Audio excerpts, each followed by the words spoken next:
of folks right now are driving in their car, maybe they're working around the house. So could you summarize and hit those programs again very shortly, just so they know you rattled off a bunch there. Just hit Yeah, those programs again for the folks at home.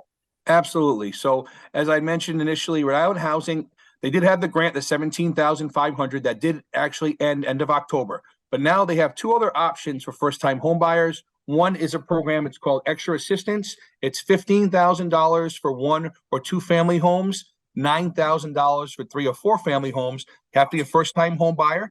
And it's a program where this is something where the money you are given at closing, you pay it back over a 15-year amortization on this second mortgage for the 15,000 or 9,000. And that's something that's, essentially attached to the mortgage. It's a way for you to, obviously get a down payment without having to come up with it yourself. You still make the payment, but it is money you can use.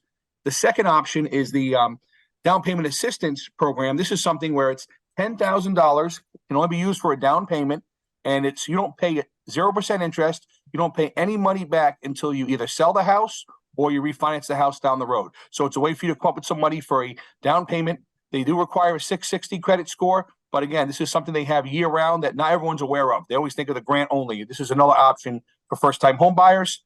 Secondly, I mentioned conventional financing. First-time home buyer, single-family home, 3% down. It can be gifted as well, and this is something they offer for first-time home buyers. If you're looking at multifamilies for a conventional, it's 5% down for 2 to 4 unit properties. It is a very popular program there as well. It does require 6 months reserves, but again, we can talk about gift funds and other ways to minimize your out-of-pocket costs. And then the last program that I touched upon, most common, I think, is the FHA. It's 3.5% down, and it's not just first-time home buyers, but any buyer. It is most common with first-time home buyers, maybe with a maybe lower credit score, or maybe someone who's relatively new to the industry. The debt-to-income ratio, they're a lot more they're aggressive with it, so they'll let you go a little higher for buying power, and that's for 1 to 4 unit properties. And you can also use rental income to help them qualify, which I think for multifamily homes is key, especially being a first-time home buyer. If you're buying a 3-unit property, you can use anticipated either what the rental income is fair market or what lease agreements are in place. And that will definitely help your buying power as well, and almost pay your mortgage in itself as a first-time home buyer. So that's a great option there. So those are the 3 particular programs I wanted to discuss on the first-time home buyer front.